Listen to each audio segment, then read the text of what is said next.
Hey, church, it's Pastor Nick here. I'm joined with Kimberly, our kids and admin assistant, and we're excited to just take a few minutes today and talk about what is sitting in my lap, this Operation Christmas Child shoebox. And so we're going to spend a few minutes talking about this initiative that we are launching, and I'm going to let Kimberly give you some more details on that. And I know our church has done this in the past, but we're going to bring it back.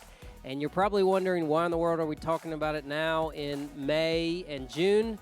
But you'll find out in a second. So what I thought I'd do, though, is I thought I'd bring Kimberly on this video and just talk through what we're doing, why we're doing it, and maybe share even a little bit of her experience with Operation Christmas Child.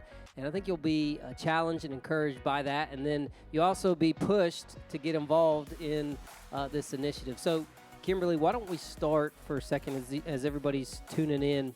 Why don't we start a second and maybe share with our viewers, our listeners, what exactly is Operation Christmas Child? Yes, so Operation Christmas Child is a promotion done by Samaritan's Purse. So Samaritan's Purse is an international relief organization started by Franklin Graham. And Operation Christmas Child is something that they started. And basically the goal of Operation Christmas Child is to get the gospel to every child.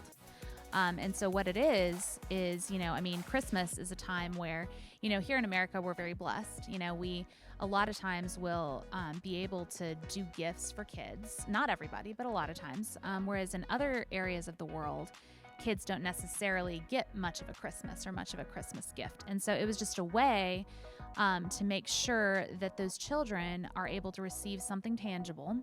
And through that, know that there's somebody out there that loves them and cares for them. And through that, then know the love of Christ. So Operation Christmas Child is awesome. It's such a fun thing.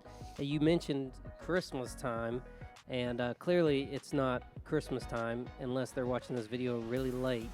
But we're recording this video in May, and it sounds like this is all about Christmas. So what are we doing here with Operation Christmas Child, and why now?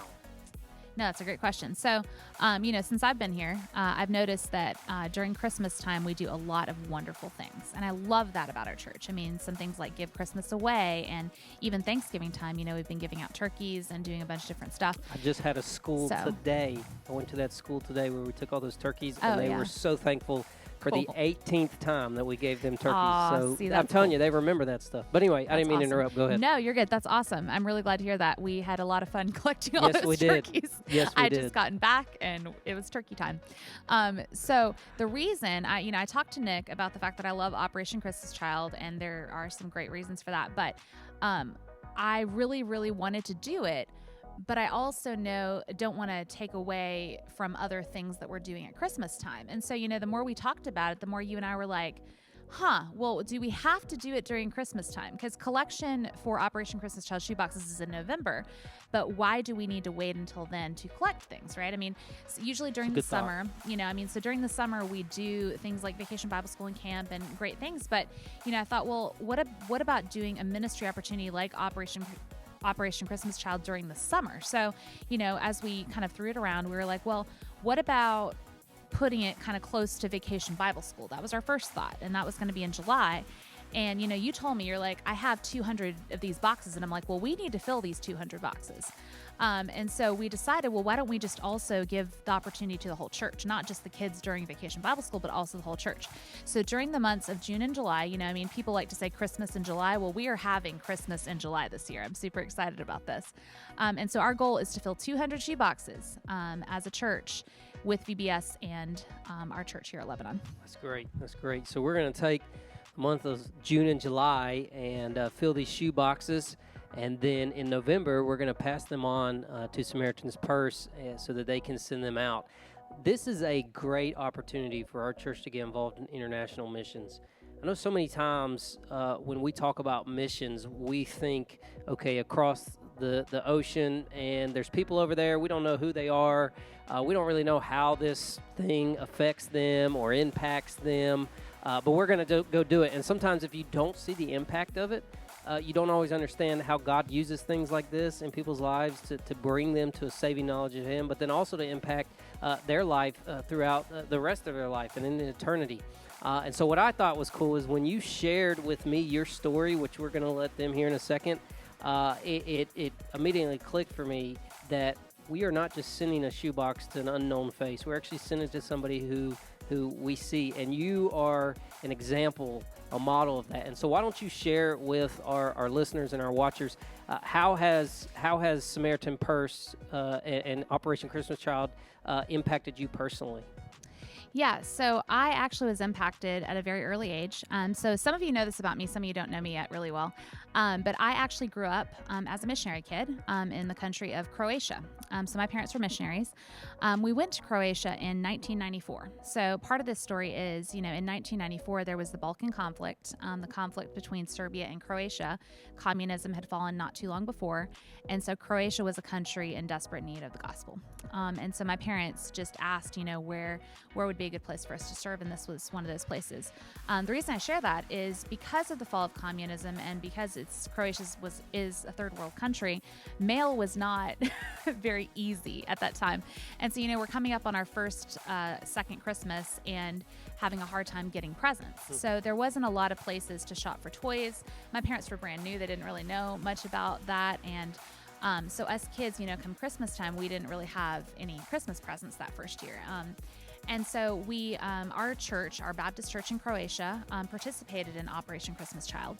And so, I remember as a kid going to a Christmas Eve service, and, here they have this giant Christmas tree with these boxes underneath. And some of them had been wrapped in, Christmas wrapping. I don't know if the church did that or if Operation Christmas Child does that. But I remember walking in this church and seeing all of these boxes and thinking, I'm excited. I'm a kid, right? So it's like, presents, yay. Yeah. And I don't remember exactly, but I think my parents had kind of explained to us that these boxes were for the kids at the church. But I think they had kind of prepared us for the fact that it's not necessarily for us, as missionary kids. And, so, much to my shock and surprise, they had called each kid up by name because they had kind of sorted them all out and made sure there was enough for each kid. And they called each and every one of my siblings and I up there. And what they explained to my parents is, we don't want your kids to be left out. Your kids are just as much a part of this church, as anything else.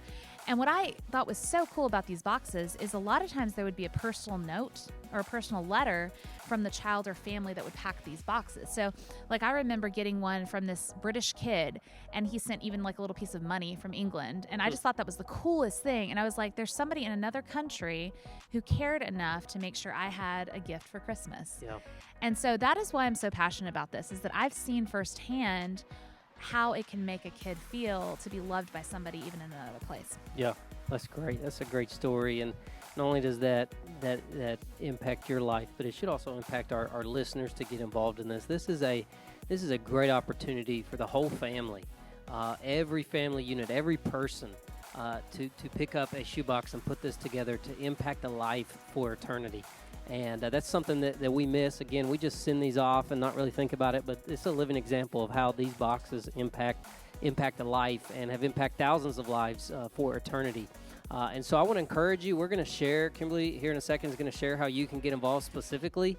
But if you're watching this, I want to encourage you, do not just sit on the sidelines with this outreach opportunity. Get the whole family involved. Get your kids. I can remember as a child, my family packing these together, and it was such a fun event to go out to the store and to actually serve somebody else, especially somebody who needs the gospel of Jesus Christ. And so let me encourage you to get involved in that. And so with that being said, Kimberly, how can our church specifically get involved in this opportunity? What are the ways that we are providing to make sure everybody gets an opportunity to serve for Operation Christmas Child? Yes. So the months of June and July are when we're doing this initiative. So out in the lobby, we're going to have a table. So on that table is going to be several items. One is going to be a shoebox. Now, we may not have it put together for you, but there are instructions on the box as to how to put it together. I had to put this one together. It was fun. I think patience. Patience. Well, but also let your kids try, because sometimes, let's be honest, kids know what they're doing. Much better than us. Much better than us. But make sure you video your kids doing it just in case they don't know. So please, that would be great. That. Please, we can use that as, I don't know, blackmail or something. Blackmail something. Yeah. But yes, or honestly, if you do want me to put it together for you, I used to work at Lifeway. I put together a ton of these, so I'm also happy to do that Does for it in you. her sleep now. I do it in my sleep now, exactly. But yes, we're gonna have boxes. We're going to have a label, so you have to make the decision of what age. Like, first of all, you choose if you want it to go to a boy or a girl, and it'll give you an age group. So we're gonna have labels ready for you there, and then we're also gonna have a packing list. So what I really like is that Operation Christmas Child puts together specifics. So they want something in each box, something called a wow items. There's going to be one kind of bigger item in the box, and then they will tell you what different kinds of items are helpful or necessary. Some hygiene items. I would say from personal experience, I would say you want to make it a good mix of fun and practical. Yeah. So you do want to have a few practical items in there because we are serving kids in third world countries who do need some of these items. But they have put together a great list. So those are going to be the things. And I know that there is a shipping cost, and that's $10. And just want you to know that we're taking care of that out of offering that we're getting during Vacation Bible School. So don't worry about the shipping cost. We're going to worry about that. But if you just will take a shoebox, and I mean, like Pastor Nick said, make this a family project. I mean, I last year had so much fun going to the store and packing a shoebox. That is just a blast. And so, take your kids with you. Ask them what they think this child would like, because kids know what other kids like. So that, is a fun thing. And I think any time that you can bring your kids along in service projects makes a huge impact. Like, I know growing up, my dad would a lot of times let me do his work with him, just because I spoke the language a little bit better than he did, or something like that. And so I just know from experience that when you can bring your kids along with you and you're serving Jesus, there's nothing like a live example of being the hands and feet of Christ. Yeah, that's great. That's great. So we'll have all the info for you in the lobby. Like Kimberly said, she made it very clear. All you have to do is over the month of June and July, you just got to stop in the lobby, pick up a box, pick up a label. We'll give you the packing instructions, everything, and then you just got to go to the store and pack it and bring it back by the end of July. And we'll store it here, and we'll send it off in November. And then all the offering that we collect for VBS is actually going to fund those. And so this is a great way for our kids during VBS to learn what it means to give to missions, okay? So this is a practical way for your kids throughout the month of July when they come to VBS to give financially to this, but then also to pack a shoebox as a family. So this is great. Great opportunity for you and your family. Kimberly, thank you for sharing this. Yes, we appreciate you and your work here and what you do, and really looking forward to what God's going to do through this. And we really think that it's going to be a great thing for our church to get involved in during the month of July. So it's going to be Christmas in July. We may even have a Christmas tree out there. I don't know. We haven't figured it out yet. But it's going to be a great opportunity. So make sure you do that. If you have questions, please reach out to Kimberly. She'd love to help you. And again, thank you for watching this video, and we hope that you have a great week.